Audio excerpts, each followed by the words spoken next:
శ్రీవారి వార్షిక బ్రహ్మోత్సవాలు 5వ రోజుకు చేరుకుంది. 5వ రోజు సాయంత్రం స్వామివారి వాహన సేవలో అతి ప్రధాన ఘట్టమైనటువంటి గరుడ వాహన సేవను నిర్వహించేందుకు టీటీడీ ఏర్పాట్లు చేస్తుంది. గరుడ వాహన సేవను తిలకించేందుకు ఇప్పటికే తిరుమలకు భక్తులు క్యూ కట్టారు. దీంతో మాడ వీధుల్లో ఉన్నటువంటి గ్యాలరీలన్నీ కూడా పూర్తిగా నిండిపోయి అటు తర్వాత ఔటర్ ఉన్నటువంటి క్యూ లైన్ల వద్ద కూడా పూర్తి స్థాయిలో భక్తులు కొనసాగుతున్నటువంటి పరిస్థితి. దీంతో తిరుమలలో భక్తులకు అందుతున్నటువంటి సౌకర్యాలను ప్రత్యక్షంగా పరిశీలించేటటువంటి ప్రయత్నం చేశారు టీటీడీ అనిల్ కుమార్ సింఘాల్. వారిని అడిగి మరిన్ని వివరాలు తెలుసుకునే ప్రయత్నం చేద్దాం. సార్ చెప్పండి, ఇప్పుడు గ్యాలరీలో వెళ్ళి పరిశీలన జరిపారు, అక్కడ ఉన్నటువంటి ఫీడ్బ్యాక్ ఎలా ఉంది? ఓం నమో వెంకటేశాయ. చాలా మంది భక్తులతో నేను ఇంటరాక్ట్ అయ్యాను. అందరూ కూడా 100% ఏదైతే టీటీడీ ఒక ప్రణాళిక సిద్ధం చేసిందో ఉదయం 6 గంటల నుంచి అల్పాహారం నుంచి మొదలు పెట్టుకొని మజ్జిగ, బిస్కెట్స్, పాలు ఇవన్నీ ఏదైతే మెనూ ప్రకారం మనం టైంని షెడ్యూల్ని బట్టి ఏదైతే ఏర్పాటు చేసుకున్నాం అది 100% అందుతున్నాయి అనేది అందరూ భక్తులు సంతృప్తి వ్యక్తం చేశారు.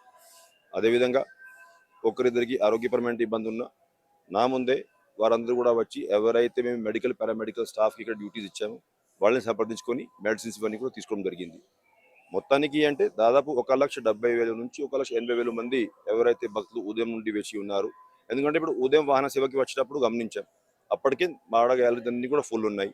ఆ వాహన సేవ అయ్యాక కూడా మొత్తం రౌండ్స్ ఇవన్నీ కూడా తీసుకోవడం జరిగింది. ఎక్కువ మంది భక్తులు ఈ మాడా స్ట్రీట్స్ వదిలి బయటికి వెళ్ళలేదు.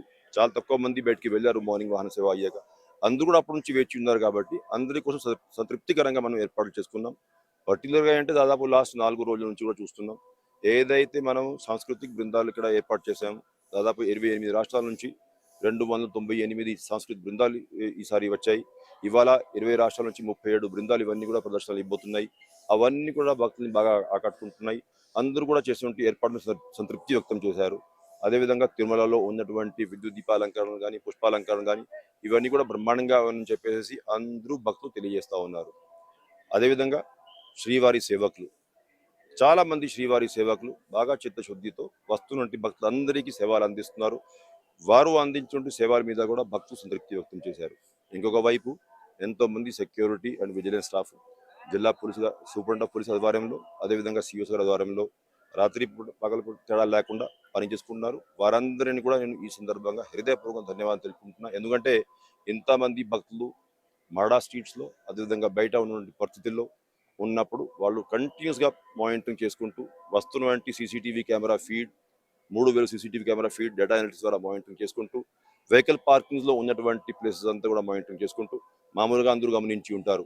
గరుడ సేవ నాడు ఉదయమే మనం 4 వీలర్స్ని తిరుపతిలో ఆపేసేటువంటి పరిస్థితి అంతకుముందు ఉంటే ఈసారి మనం నంబర్ ప్లేట్ రికగ్నిషన్ సిస్టమ్ ద్వారా కరెక్ట్గా ఎన్ని వెహికల్స్ కొండపైన ఉన్నాయి అనేది ఎస్టిమేట్ చేయగలుగుతున్నాం. కాబట్టి మనం ఇప్పుడే ఒక అర్ధగంట ముందే ఇప్పుడు పార్కింగ్ ప్లేసెస్ అన్ని కూడా ఫుల్ అయినాయి. కాబట్టి ఇప్పుడు మనం తిరుపతి అలిపిరి దగ్గర వెహికల్ పార్కింగ్ లాట్స్కి డైవర్ట్ చేయడం ప్రారంభించాం. కానీ అర్లీ మార్నింగ్ ఈ సంవత్సరం ప్రారంభించలేదు. కాబట్టి భక్తులు అందరూ కూడా హ్యాపీగా పైకి రాగలిగే పరిస్థితి ఏర్పడింది.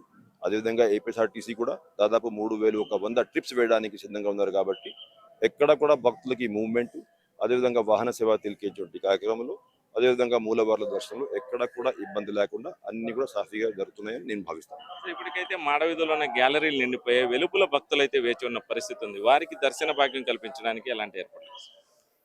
2 సంవత్సరాల నుంచి 4 మాడ వీధి మూలాల్లో కూడా వాహనము 45 నిమిషాల పాటు అక్కడ ఉంచుకొని బయట ఎవరైతే భక్తులు ఉండిపోతున్నారో మాడా స్ట్రీట్స్లో ప్రవేశించలేకపోతున్నారు వాళ్ళందరి కోసం మనం 4 మాడ మూలాల్లో కూడా వాళ్ళని మాడా స్ట్రీట్స్లోకి తీసుకువచ్చి క్యూ లైన్స్ ద్వారా దాదాపు 16,000 మందికి గత సంవత్సరం మనం దర్శనం చేయించగలిగాం. అయితే ఈ సంవత్సరం బయట ఉన్నటువంటి హోల్డింగ్ ఏరియాస్ ఇంకా బాగా ప్లాన్ చేశాం. పర్సనల్గా ఎస్పీ గారు, సివిఎస్ఓ గారు, అడిషనల్ గారు ఇన్స్పెక్షన్స్ చేసి ఎక్కడెక్కడైతే భక్తులు కూర్చునే అవకాశం ఉంది, ఫుడ్, వాటరు, శానిటేషన్ ఇవన్నీ కూడా ఏర్పాట్లు ఉన్నాయి. అటువంటి ఏరియాస్లో హోల్డింగ్ ఏరియా పెట్టుకొని ఎల్ఎన్టీ క్రియేట్ చేసినటువంటి ఫెసిలిటీస్ ద్వారా ఎగ్జాక్ట్ హెడ్ కౌంట్తో అంటే ఎంతమందికి అయితే మనం 45 నిమిషాల్లో దర్శనం చేయించగలుగుతామో అంతమందిని ఆ హోల్డింగ్ ఏరియాలో ఉంచుకొని వాళ్ళకి కావాల్సిన సేవలన్నీ అందిస్తూ సాయంత్రం వాళ్ళకి కూడా స్వామివారి దర్శనం అవకాశం కల్పించబడుతుంది. ఇది మొత్తంగా కూడా శ్రీవారి వార్షిక బ్రహ్మోత్సవాల సందర్భంగా దాదాపు 2.5 లక్షల మంది వరకు కూడా భక్తులకు స్వామివారి వాహన సేవను ప్రత్యక్షంగా తిలకించేలా ఏర్పాట్లు చేశాం. మరోవైపు మాడవీధిలో వేచి ఉన్నటువంటి భక్తులకు ఎలాంటి ఇబ్బందులు లేకుండా ఏర్పాట్లు చేశాం. వారి నుంచి వస్తున్నటువంటి ఫీడ్బ్యాక్ కూడా 100% అంటే 100% సంతృప్తికరంగా ఉన్నట్టు కూడా టీటీడీ ఈవో అనిల్ కుమార్ సింఘాల్ పేర్కొంటున్నారు. ఇది తిరుమలలో ప్రస్తుతం జరుగుతున్నటువంటి తాజా పరిణామాలు. కెమెరా పర్సన్ శ్రావంత్ మోహన్ ప్రసాద్, ఎన్టీవీ తిరుమల నుంచి.